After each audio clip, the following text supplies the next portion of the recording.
Aš ir vėl su Sheinu holu. Tai šiandien turim nemažai rūbelių, parodysiu šį kartą ir pamatuosiu viską, tai kartu pasižiūrėsim, ką užsakiau šį kartą. Tai čia vasarai, viskas vasarai. Ir pradėsim nuo akinukų, tai jie yra visiškai permatomi, buvau vieną kartą jau užsidėjus ir pamiršau jums parodyti, tai va dabar viską rodau.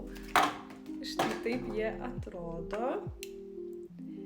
Ir man atrodo, kad man jie labai tinka, bet nežinau, parašykit komentaruose, nes aš šiaip juos nešiojau, kai esu su surištais plaukais, tai kažkaip taip čia viskas atrodo, nežinau, gal jie biški man per dideli, parašykit komentaruose, man patinka, bet realiai nežinau, kaip atrodo. Toliau pas mus yra sijonas, balloon sijonas. Aišku, nesu šituo megztuku gal, nes norisi biški ilgesnio arba atvirkščiai sukišti į jį kažkokį rūbą, kad atrodytų gražiai, bet šiaip tai man tai patinka, kokybė nėra labai prasta, tai vasarai manau, kad labai gerai bus. Toliau turim tokį didelį oversize megztuką ir jis yra toks su nėriniais ir nežinau, man labai patinka. Tai va, nežinau. Gal biški didokas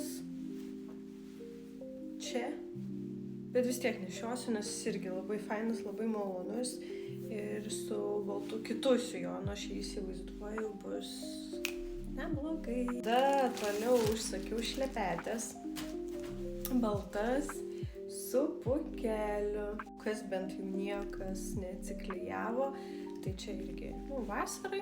Turiu dar suknelę. Labai man patinka šitą suknelę, pasižiūrėkit.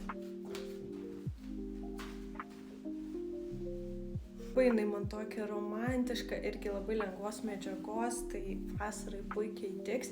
Dar jinai turi tokį antrą sluoksnį, tai niekas neperšviečia, tai galima nepergyventi. Tai va toks holas pas mus gavosi, rašykit komentarus. Ir lauksim kitos siuntos.